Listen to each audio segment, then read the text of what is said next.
नमस्कार दोस्तों, स्वागत है आप सभी का आपके अपने YouTube चैनल स्टडी ट्री पर। दोस्तों, आज की क्लास में स्टैटिक जीके से रिलेटेड या कह लें कि हिस्ट्री सब्जेक्ट से रिलेटेड बहुत ही महत्वपूर्ण टॉपिक जो कि रचनाकार और रचनाओं से होकर के बनता है, उसको लेकर के हम लोग आज चर्चा करेंगे, जिसमें 5 से 10 मिनट के अंदर जो प्रमुख रचनाएं हैं प्राचीन भारतीय इतिहास के कालखंड से जुड़ी हुई और उनके रचनाकार कौन है, उन सब पे चर्चा कर लेंगे हम लोग। ये जो हम लोग रचनाएं देखेंगे या रचनाकारों के बारे में जानकारियां देखेंगे, ये सभी प्रकार के एग्जाम्स में सवाल बनाते हैं और सवाल जो है इनसे पूछे जाते हैं। तो चलिए सेशन को प्रारंभ करते हैं और देखते हैं जो पॉइंट्स हैं, जो तथ्य हैं, वो कौन कौन से हैं, रचनाएं कौन कौन सी हैं। ठीक है, तो महत्वपूर्ण रचनाएं जितनी भी हैं प्राचीन भारत से, उनको हमने इकट्ठा किया है और एक साथ उन पे हम लोग चर्चा करेंगे।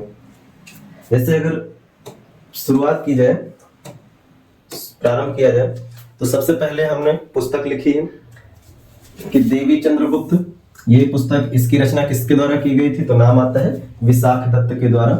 यानी देवी चंद्रगुप्त की रचना किसके द्वारा की गई है, विशाख दत्त। इसी तरह हमीर महाकाव्य, अगर आपसे कहा जाए किसने रचना की है, तो नयचंद्र सूरी, इनके द्वारा हमीर महाकाव्य लिखा गया है।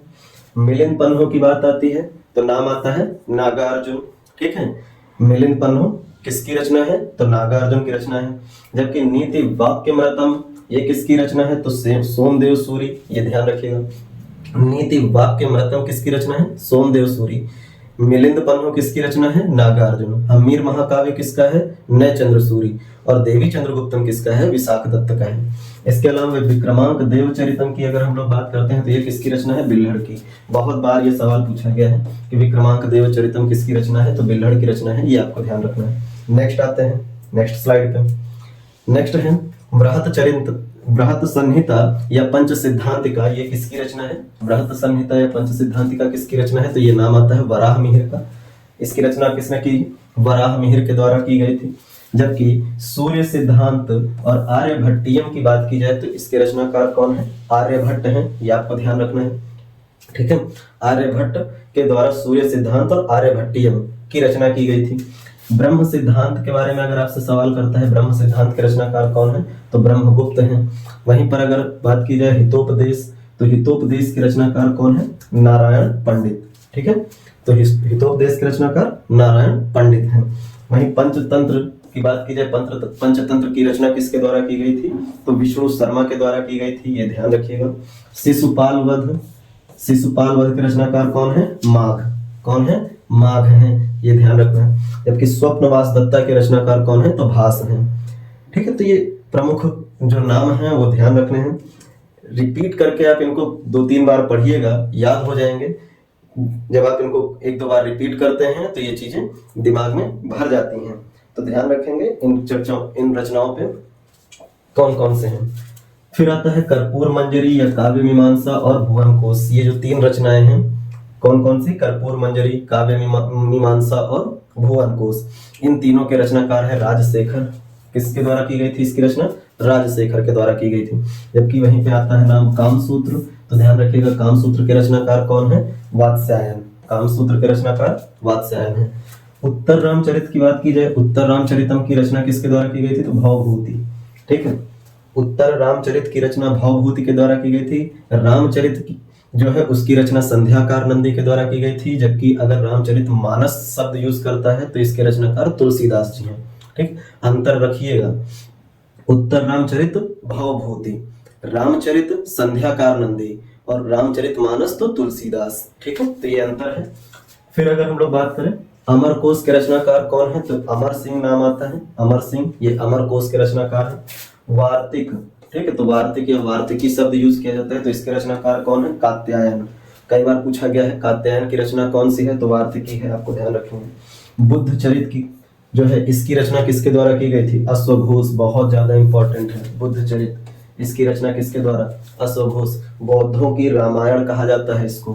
अगर आपसे कहा जाए बौद्धों की रामायण किस ग्रंथ को कहते हैं, तो ध्यान रखना है बौद्धों की रामायण अगर आपसे बोल दी जाए, बौद्धों की रामायण, जिसमें बुद्ध को लेकर के बातें लिखी गई हैं, उनके बचपन, उनके जीवन से संबंधित जानकारियां लिखी गई हैं, तो बौद्धों की रामायण बुद्धचरित को कहा जाता है और इसके रचनाकार कौन है? अश्वघोष हैं। फिर कुमारपाल चरितम, इसके रचनाकार हेमचंद आपको देखने को मिल जाते हैं। ठीक, तो कुमारपाल चरितम के रचनाकार हेमचंद। ठीक है, तो कीर्ति कौमुदी, अगली रचना का नाम क्या है? कीर्ति कौमुदी। तो कीर्ति कौमुदी जो है इसके रचनाकार कौन है? सोमेश्वर। ठीक है, कीर्ति कौमुदी के रचनाकार सोमेश्वर। मुद्रा राक्षस, ये किसकी रचना है? विशाख दत्त की रचना है। किसकी रचना है? विशाख दत्त की रचना है, ध्यान रखिएगा।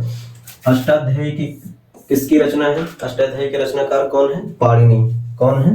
पाणिनि है, ये ध्यान रखना है।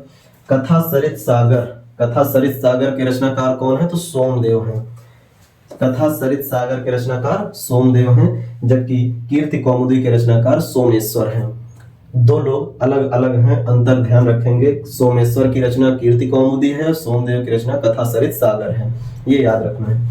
फिर आता है महाभाष्य, ये भी बहुत इंपॉर्टेंट बनता है। महाभाष्य किसकी रचना है? तो पतंजलि की रचना है। किसकी? पतंजलि की। फिर नाम आता है बृहत कथा मंजरी, जो बृहत कथा मंजरी है ये क्षेमेंद्र या क्षेमेश्वर की रचना है, आपको ध्यान रखना है। किसकी रचना है? क्षेमेंद्र या क्षेमेश्वर। ठीक है, नाम क्या है? बृहत कथा मंजरी। फिर नाम आता है अर्थशास्त्र।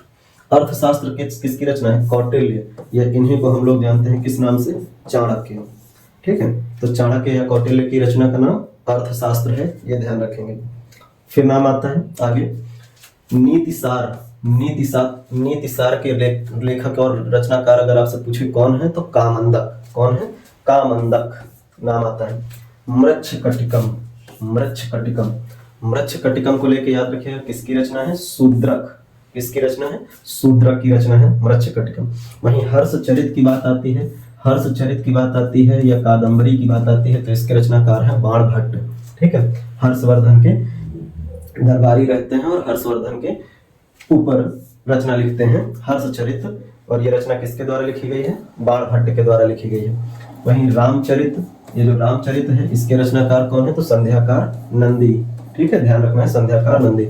इसके पीछे उत्तर रामचरित आपको बताया था भावभूति की रचना है, और उसी जगह पे आपको बताया था कि अगर रामचरित मानस शब्द प्रयोग करता है तो तुलसीदास की रचना है।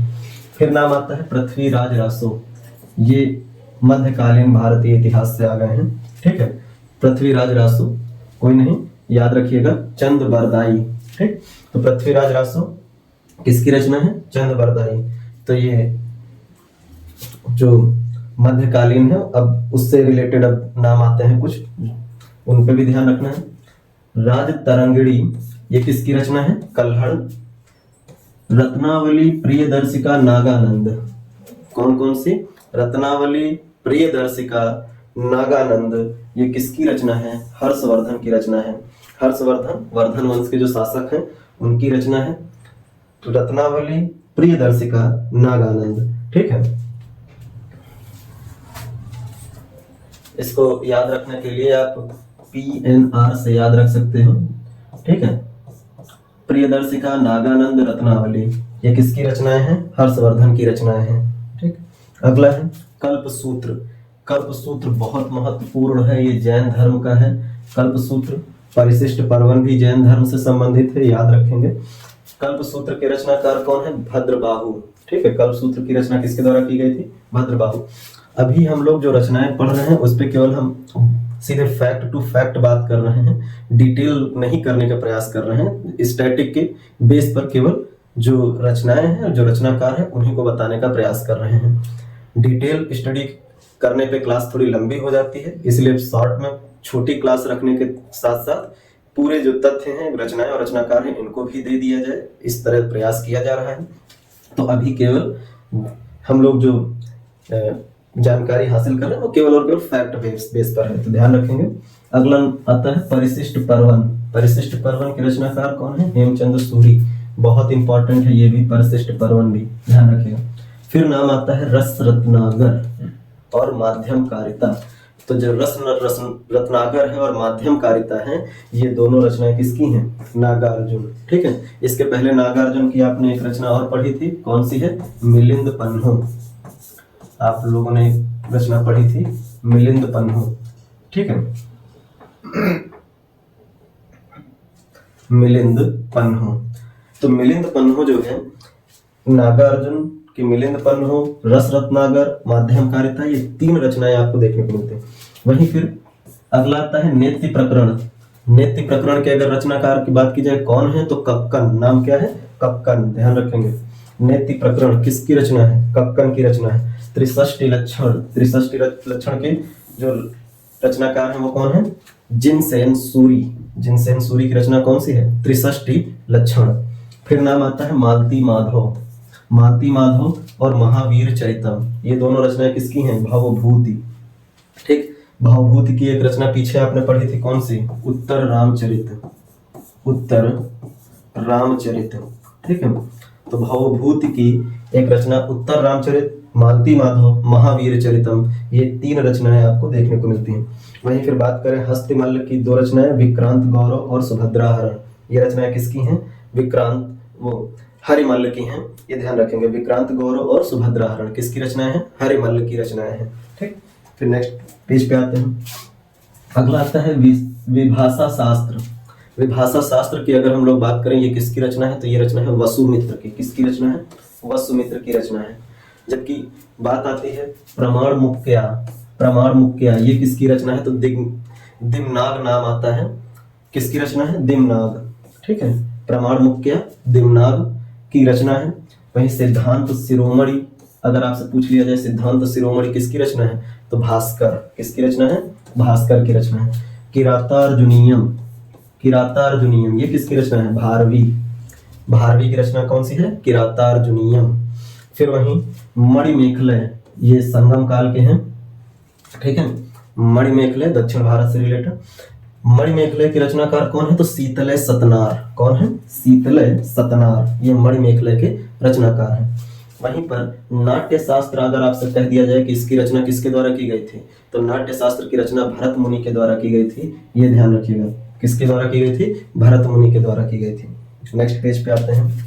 नेक्स्ट आता है मनुचरितम या हरिकथा सारम। कौन सी रचना है?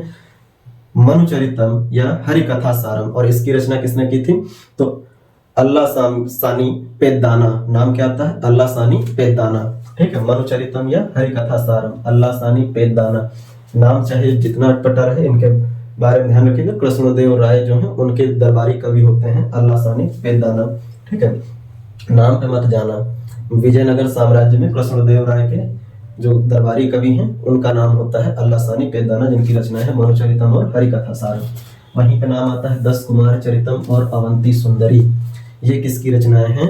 तो 10 कुमार चरितम और अवंती सुंदरी दंडी की रचनाएं हैं। किसकी रचनाएं हैं? दंडी की रचनाएं हैं। जबकि नाम आता है मिताक्षरा। तो मिताक्षरा किसकी रचना है? विज्ञानेश्वर। किसकी रचना है? विज्ञानेश्वर।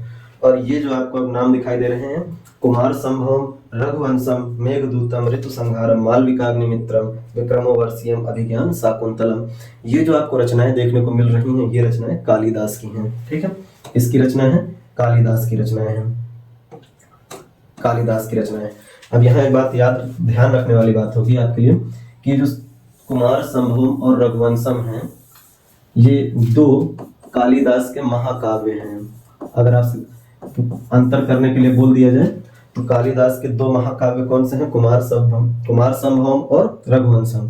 वहीं पर ऋतु संहारम और मेघदूतम, ये जो हैं ये खंड काव्य हैं, कालिदास के खंड काव्य हैं, ठीक है, खंड काव्य हैं। जबकि बचे हुए जो 3 हैं, मालविकाग्निमित्रम, विक्रमोर्वशीयम और अभिज्ञान शाकुंतलम, ये कालिदास की नाटक हैं, ठीक है, ये नाटक हैं। तो अगर आपसे कहा जाए कालिदास के नाटक कौन कौन से हैं, तो 3 नाटक हैं, मालविकाग्निमित्रम, विक्रमोर्वशीयम और अभिज्ञान शाकुंतलम। खंड काव्य कौन कौन से हैं? तो मेघदूतम और ऋतु संहारम। वहीं पर अगर महाकाव्य की बात करें तो कुमार संभवम और रघुवंशम। ये आपको ध्यान रखना है कालिदास की रचनाओं को लेकर के। तो ये प्रमुख रचनाएं थी जो सबसे ज्यादा एग्जाम में पूछी जाती हैं।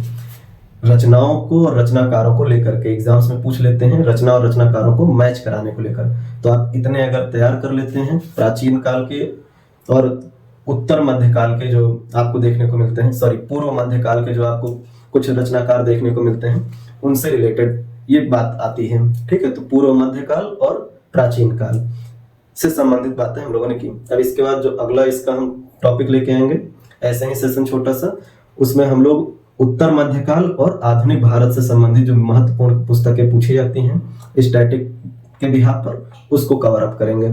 तो आज की सेशन में इतना ही रखते हैं, मिलेंगे अगली क्लास में। तब तक के लिए आप अपनी अच्छे से पढ़ाई करिए और चैनल को शेयर और सब्सक्राइब करिए। नमस्कार, धन्यवाद।